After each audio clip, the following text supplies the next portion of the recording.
7 वर्ष जेलर अंधकार कोठरी रे दिन काटिथिले आईपीएस ऑफिसर।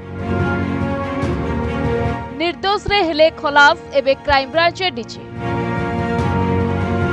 बाबा तहसीलदार प्रथम प्रयास रे पुओ पाइले सफलता। अनेक आईपीएस ऑफिसर निजर निष्ठापर कार्य पाई सबबेले चर्चा रे थांती, किंतु आज आम एमिति जड़े आईपीएस ऑफिसर कथा कहबू जे 7 वर्ष जेल रे दिन काटी मध्य एबे होइछंती क्राइम ब्रांच एडीजी।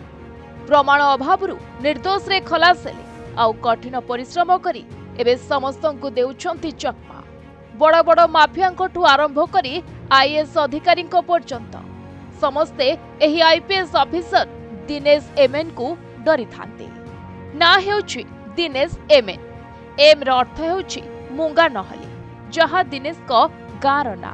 आउ एन र अर्थ हेउछि नारायण स्वामी, जे हेउछंती दिनेश को बापा। Rajasthan cadre 1995 batch IPS MN Dinesh को एबे क्राइम ब्रांच एडीजी भावे नियुक्त करा जायछि।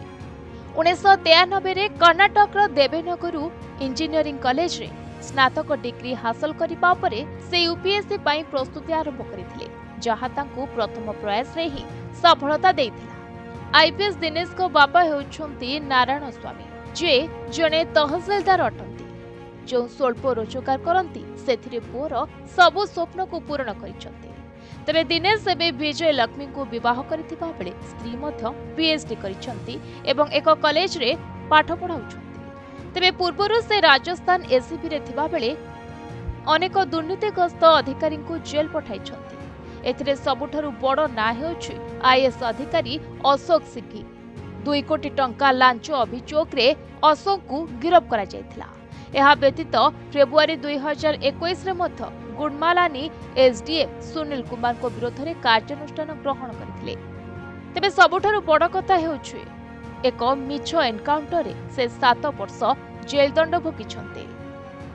उदयपुर एसपी थिबा बेले गुजरात पुलिस सहित आईपीएस दिनेश एमएन बड़ गैंगस्टर सोराबुद्दीन शेख को मिछ एनकाउंटर करथिबा अभियोग रे फसाई दिया जायथिला, जोंथि पाई से 7 वर्ष जेल दंड मध्य भोगिथिले, किंतु 2017 रे कोर्ट तांकु निर्देश रे खलास करथिला।